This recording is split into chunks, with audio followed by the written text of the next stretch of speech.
আমাদের উপর একটা অভিযোগ উঠেছিল যে উলামায়ে কেরাম কি অর্থনীতি বুঝে। এরকম মাওলানা হওয়ার 2 বছর আগে আমাদের কওমি মাদ্রাসার ছাত্ররা অর্থনীতির ব্যাপারে পোকা হয়ে যায়, অর্থনীতি শুধু বুঝে না। মাওলানা হওয়ারও 2 বছর আগে আমাদের কওমি মাদ্রাসার ছাত্রদেরকে অর্থনীতি খাওয়ায়া দেওয়া হয়। হ্যাঁ, আমরা একটা অর্থনীতি, সেটা হলো এটার বিরোধিতা করি, এই জন্য মনে করে আমরা বুঝি না। সেটা কি? সুদ ভিত্তিক অর্থনীতির বিরোধিতা আমরা করি। এই জন্য যারা সুদ ভিত্তিক অর্থ ব্যবস্থা চায় তারাই বলে যে উলামায়ে কেরাম অর্থনীতি বুঝে না। কারণ উলামায়ে কেরাম যাকাত ভিত্তিক অর্থনীতি বুঝে, আর সুদ ভিত্তিক অর্থনীতি এটা জাহান্নামী। এটা বলার কারণে একদল মানুষ আমাদেরকে অভিযুক্ত করে যে আলেমরা অর্থনীতি বুঝে না। আসলে বিষয়টা এমন না, আলেমরা অর্থনীতি শুধু বুঝে না, উলামায়ে কেরাম অর্থনীতি পড়ানোর যোগ্যতা রাখে। 7 নম্বর বৈশিষ্ট্য, তিনি রক্ষণাবেক্ষণ এবং অর্থনীতিতে পারদর্শী হতে হবে। রক্ষণাবেক্ষণ এবং অর্থনীতি। আমাদের উপর একটা অভিযোগ উঠেছিল যে উলামায়ে কেরাম কি অর্থনীতি বুঝে। এরকম মাওলানা হওয়ার 2 বছর আগে আমাদের কওমি মাদ্রাসার ছাত্ররা অর্থনীতির ব্যাপারে পোকা হয়ে যায়, অর্থনীতি শুধু বুঝে না। মাওলানা হওয়ারও 2 বছর আগে আমাদের কওমি মাদ্রাসার ছাত্রদেরকে অর্থনীতি খাওয়ায়া দেওয়া হয়। হ্যাঁ, আমরা একটা অর্থনীতি, সেটা হলো এটার বিরোধিতা করি, এই জন্য মনে করে আমরা বুঝি না। সেটা কি? সুদ ভিত্তিক অর্থনীতির বিরোধিতা আমরা করি। এই জন্য যারা সুদ ভিত্তিক অর্থ ব্যবস্থা চায় তারাই বলে যে উলামায়ে কেরাম অর্থনীতি বুঝে না। কারণ উলামায়ে কেরাম যাকাত ভিত্তিক অর্থনীতি বুঝে, আর সুদ ভিত্তিক অর্থনীতি এটা জাহান্নামী। এটা বলার কারণে একদল মানুষ আমাদেরকে অভিযুক্ত করে যে আলেমরা অর্থনীতি বুঝে না। আসলে বিষয়টা এমন না, আলেমরা অর্থনীতি শুধু বুঝে না, উলামায়ে কেরাম অর্থনীতি পড়ানোর যোগ্যতা রাখে। এই কথাটা 7 নাম্বার, রক্ষণাবেক্ষণ এবং অর্থনীতিতে পারদর্শী। ইউসুফ আলাইহিস সালাতু ওয়াস সালামের ব্যাপারে আছে সূরা ইউসুফের 55 নম্বর আয়াত।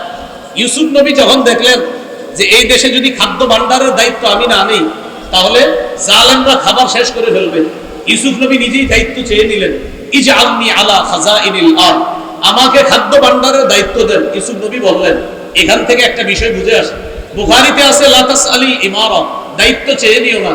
আর কোরআনে দেখলাম আমরা ইউসুফ নবী বলতেছে আমাকে দায়িত্ব দেন, বুখারীতে আছে দায়িত্ব চেয়ে নিও না। আর সূরা ইউসুফের মধ্যে ইউসুফ নবী দায়িত্ব চেয়ে নিচ্ছে। এটার উত্তর হলো, যখন যোগ্য ব্যক্তি দায়িত্বে থাকবে তখন আমার আপনার দায়িত্ব চেয়ে নেওয়া দরকার নাই। আর অযোগ্য ব্যক্তিতে যখন দেশের দায়িত্বের জায়গাগুলো ভরপুর হয়ে যাবে, যোগ্য ব্যক্তিরা তখন ওই দায়িত্ব চেয়ে নিবে, যেভাবে হোক সঠিক পন্থায় ওই দায়িত্ব চেয়ে নিয়ে সেখানে যোগ্য ব্যক্তিরা বসবে। বুঝে আসছে তো? বুখারীতে আসছে দায়িত্ব চেয়েও না মানে যোগ্যরা থাকলে তোমার চাওয়া দরকার নাই। আর সূরা ইউসুফে কি আসছে? অযোগ্যরা যখন দায়িত্বে থাকবে তখন যোগ্যরা দায়িত্ব চেয়ে নিতে হবে। 8 নাম্বার, আমাদের প্রতিনিধি যিনি হবেন তিনি ঘুষ গ্রহণ করবে না। এটা 2 বার জোরে বলেন, জোরে বলেন সবাই। কি 2 বার কি গ্রহণ করবে না? আবার বলেন, কি গ্রহণ করবে না? এটা এরকম লোক আমরা প্রতিনিধি বানাতে হবে। সূরা নামলের 35-36 নম্বর আয়াত। রানী বিলকিস সুলাইমান নবীর কাছে হাদিয়া পাঠাইছে। হাদিয়া কেন পাঠাইছে? তাফসীরের কিতাবে আছে।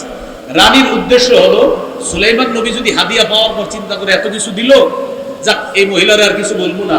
তো রানীর উদ্দেশ্য হলো সুলাইমান নবী তার রাজত্ব নিয়ে থাকবে আর আমি আমার রাজত্বে আমি রানীগিরি করব। এই জন্য হাদিয়া পাঠাইছে।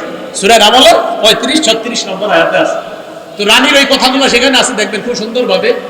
ইন্নী মুরসিলাতুন ইলাইহিম বিহাদিয়া ফানাযিরাতুন বিমা ইয়ারজিউল মুরসালুন, আমি তার কাছে উপঢৌকন পাঠাবো, দেখি হাদিয়া পাঠানোর পর তার রিঅ্যাকশনটা কি হয় দেখবো। তো রানীর উদ্দেশ্য হলো যদি হাদিয়া গ্রহণ করে তাহলে বুঝবো যাক উনি ওনার রাজত্ব নিয়ে থাকবে, আমি আমারটা। আসলে রানীর উদ্দেশ্য সেটা হাদিয়া ছিল না, হাদিয়ার নামে ঘোষ পাঠানো ছিল। এই জন্য ঘোষ কাকে বলে? একটা হলো হাদিয়া আর একটা ঘোষ। ঘোষ মানি ভাই ভালো আছেন আপনি? ঠিক আছেন তো? এই ঠিক আছেন তো মানে আপনি কিছু করেন না, আপনি আপনার জায়গায় থাকেন, আমার জায়গায় রাখেন, আমি এই এলাকাটা দেখভাল করবো আর আপনার এটারে হাদিয়া, এটা ঘোষ। এটা হলো ঘোষ, এটা ঘোষ, এটা হাদিয়া না, এটা উপহার না। দিয়ে বলে কি বাসায় কিছু নিয়ে যায়, কিছু খায়েন। বলে আমি কি করবো? আর না কিছু খায়েন না, আর আমার জিনিসটা একটু খেয়াল রাখেন। এই যে খেয়াল রাখেন বলাটা, তখন আর এটা হাদিয়া না, এটা ঘোষ। 8 নাম্বার। 9 নাম্বার, আমরা যাকে প্রতিনিধি নির্বাচন করব তিনি আমানতদার হবে। কি হবে ভাই? আমানতদার হবে। সূরা নিসা 58 নম্বর আয়াতে আল্লাহ বলেন, ইন্নাল্লাহা ইয়া'মুরুকুম আন তুআদ্দুল আমানাতি ইলা আহলিহা, আল্লাহ তোমাদেরকে আদেশ করেন তোমরা আমানত যথাযথ জায়গায় পৌঁছে দাও। সহিহ বুখারীর বর্ণনা, রাসূলুল্লাহ সাল্লাল্লাহু আলাইহি সাল্লামকে প্রশ্ন করা হলো, হুজুর কিয়ামত কবে? নবীজি সাল্লাল্লাহু আলাইহি সাল্লাম বললেন, ইদা হুসিদাল আমরু ইলা গায়রি আহলি ফান্তাজিরিস সাআ, যখন দায়িত্ব অযোগ্য ব্যক্তিকে দেওয়া হবে তখন কিয়ামতের অপেক্ষা করো। এটা একটা বর্ণনা। আরেক বর্ণনায় রাসূল সাল্লাল্লাহু আলাইহি সাল্লাম বললেন, ইদা তুইয়াতিল আমানা ফান্তাজিরিস সাআ, যখন আমানত উঠিয়ে দেওয়া হবে, আমানত উঠিয়ে দেওয়া হবে তখন কিয়ামতের অপেক্ষা করো। সাহাবায়ে কেরাম প্রশ্ন করলেন, কাইফা ইদাআতুহা ইয়া রাসূলুল্লাহ, হুজুর আমানত কিভাবে উঠিয়ে নেওয়া হবে? নবী বললেন, ইদা উসনিদাল আমরু, আরেক বর্ণনা ইদা উসনিদাল আমরু ইলা গায়রি আহলি, যখন অযোগ্য ব্যক্তিকে দায়িত্ব দেওয়া হবে, এই অযোগ্যকে দায়িত্ব দেওয়া মানে আমানত উঠিয়ে নেওয়া। এখানে একটা বাংলা মনে রাখবেন, যোগ্য ব্যক্তিকে যোগ্যতার আসনে বসানো এটা আমাদের জন্য আমানত, আর যোগ্য ব্যক্তি যোগ্যতার আসনে বসে আমাদের অধিকারগুলা সংরক্ষণ করা এটা ওই দায়িত্বশীল ব্যক্তির জন্য আমানত। আবার বলছি, যোগ্য ব্যক্তিকে যোগ্যতার আসনে বসানো এটা আমাদের জন্য আমানত, আর তিনি ওই আসনে বসে আমাদের অধিকারগুলো যথাযথভাবে আদায় করা এটা তার জন্য আমানত। সর্বশেষ যিনি আমাদের প্রতিনিধি হবে তার গুণ হবে তিনি কোরআন সুন্নাহ অনুযায়ী বিচার করবে। সূরা মাইদা 48, সূরা মাইদা 49, সূরা মাইদা 50, এই আয়াতগুলোর মধ্যে আছে, ইন্না আনজালনা ইলাইকাল কিতাবা বিল হক, আমি আপনার কাছে কোরআন দিয়েছি, এই কোরআন এটা দিয়েছি, এটার মাধ্যমে আপনি বিচার করবেন, সঠিকভাবে বিচার করবেন। শেষের দিকে আছে, আফা হুকমাল জাহিলিয়াতি ইয়াবগুন, তারা কি জাহিলি আইন চায়? আমান আহসানু মিনাল্লাহি হুকমান, আল্লাহর চাইতে শ্রেষ্ঠ উত্তম বিচারক আর কে হতে পারে? এই জন্য আমরা যদি আমাদের বাংলাদেশে আল্লাহর আইন বাস্তবায়ন করতে চাই, আল্লাহর কসম সত্যি বলছি, আমাদের একজন যোগ্য, 4 কাজের যোগ্যতা রাখে, 10 গুণে মৌলিক গুণান্বিত এমন কোন ব্যক্তিকে আমাদের দেশের দায়িত্ব দিতে হবে, তাহলে ইনশাআল্লাহ এদেশে সংসদ চলবে কোরআন অনুযায়ী, এদেশের বিভিন্ন পার্লামেন্ট চলবে কোরআন অনুযায়ী। আল্লাহর কসম আমরা স্বপ্ন দেখতেছি যে 90% মুসলমানের দেশ, এটা তো একটা স্বাভাবিক বিষয়, এদেশের সংসদ চলবে কোরআন অনুযায়ী, এদেশের বিচার ব্যবস্থা চলবে কোরআন অনুযায়ী। মানে এটা এমন কোনো কথা না যে হুজুর এটা কোনো কথা না, এটা তো সাধারণ কথা। 90% মুসলমানের দেশ, বলেন কি অনুযায়ী দেশ চলবে? সংসদ কি অনুযায়ী হবে? কোর্ট কি অনুযায়ী হবে? এটা তো একটা স্বাভাবিক বিষয়, মনে থাকবে তো ইনশাআল্লাহ। এটা হলো আমার প্রথম বিষয়। আমরা আপনার থেকে 2 মিনিট চেয়ে নিচ্ছি। দ্বিতীয় আরেকটা বিষয় দিছে আমারে, যে নির্বাচনের শরীয়ী পদ্ধতি কি, আমি শুধু একটু বলছি। আমি জানি আপনারা এখানে অনেকে আছেন যে হযরত গণতন্ত্র, এই তো বিষয়টা, আচ্ছা একটু মন দিয়ে শোনেন 2 মিনিট। আচ্ছা, গণতন্ত্র এই বিষয়টা কি? 1863-তে আপনার আব্রাহাম লিঙ্কনের সেই যে এক ধারা সে আবিষ্কার করলো যে democracy is the government of the people, by the people and for the people. গণতন্ত্র হলো এমন একটা শাসন ব্যবস্থা যেখানে জনগণের উপর, জনগণের মাধ্যমে জনগণের ক্ষমতা চলবে, অর্থাৎ যেই নিয়ম নীতিতে জনগণের শাসন চলবে, জনগণের আইন চলবে, এটাই গণতন্ত্র।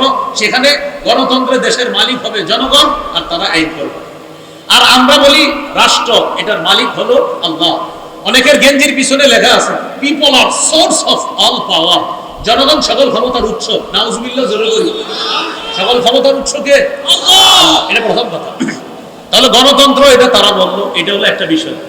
আমাদের কথা হলো সূরা বনী ইসরাঈলের 111 নম্বর আয়াতে যে কথাটা একদম সূরা বনী ইসরাঈলের সর্বশেষ আয়াত, ওয়ালাম ইয়াকুল্লাহু শারীকুন ফিল মুলক, আল্লাহর রাজত্বে কোনো শরীক নাই।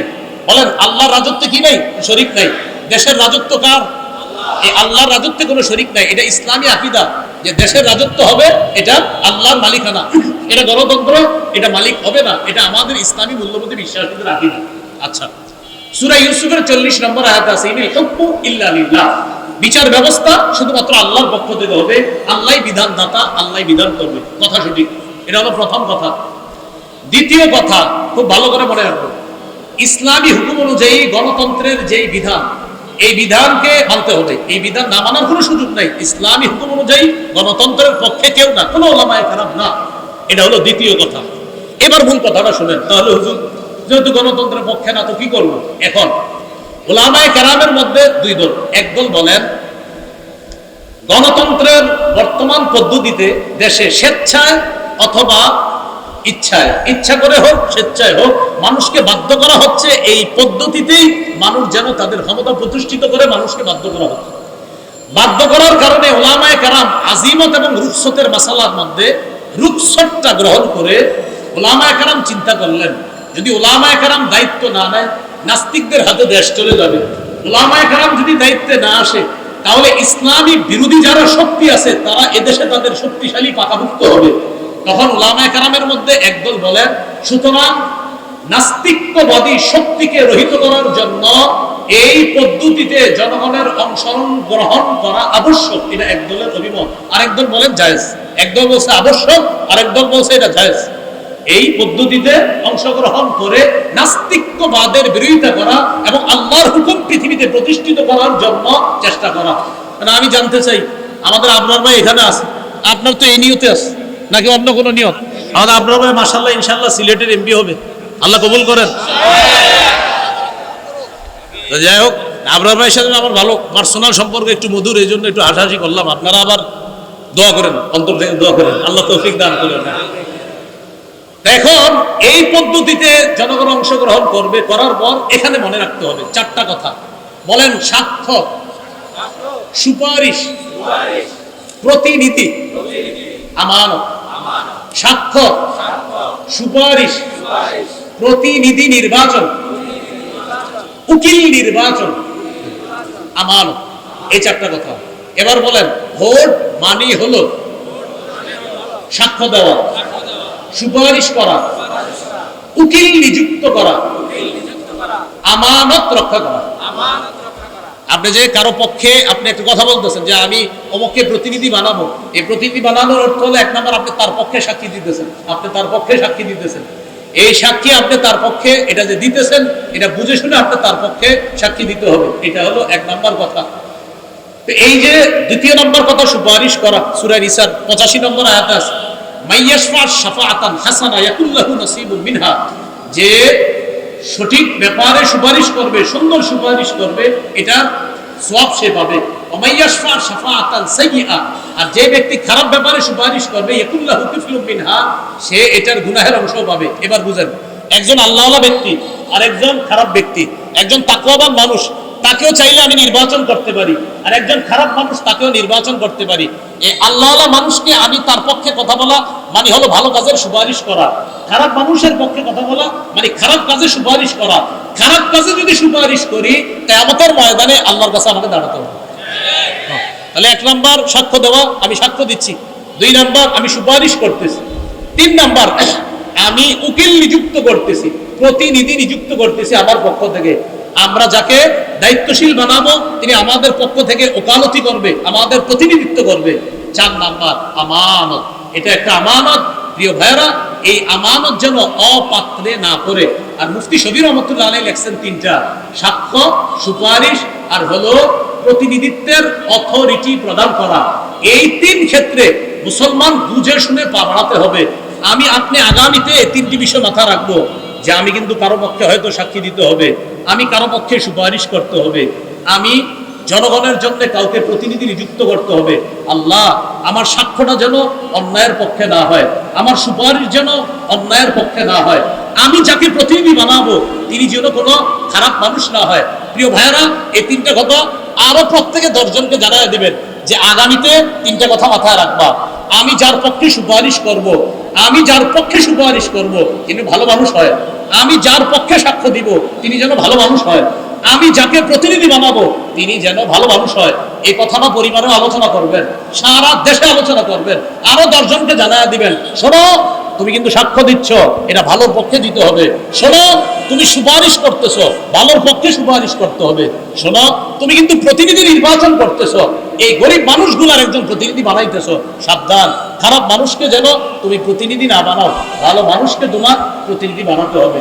মুফতি শফি রহমতুল্লাহ আলাইহি বলছেন তিনটা, আর তাফসীরের কিতাব ঘাটাঘাটি করলে পাবেন চারটা, সাক্ষ্য, সুপারিশ, উকিল নিযুক্ত করা আর হলো আমানত। এই চারটি বিষয় সামনের দিকে আমরা রেখে কোরআন সুন্নাহ অনুযায়ী ইনশাআল্লাহ আমাদের পাগুলা যেন সামনে বাড়াতে পারি, উলামায়ে কেরামের পরামর্শে যেন চলতে পারি, আল্লাহ তৌফিক দান করেন। আজকে এইখানে যারা আছেন এই চারটা ক্ষেত্রে আমরা খেয়ানত করবো না, হাত তুলে ওয়াদা করি ইনশাআল্লাহ। রাজি আছেন ইনশাআল্লাহ সকলে?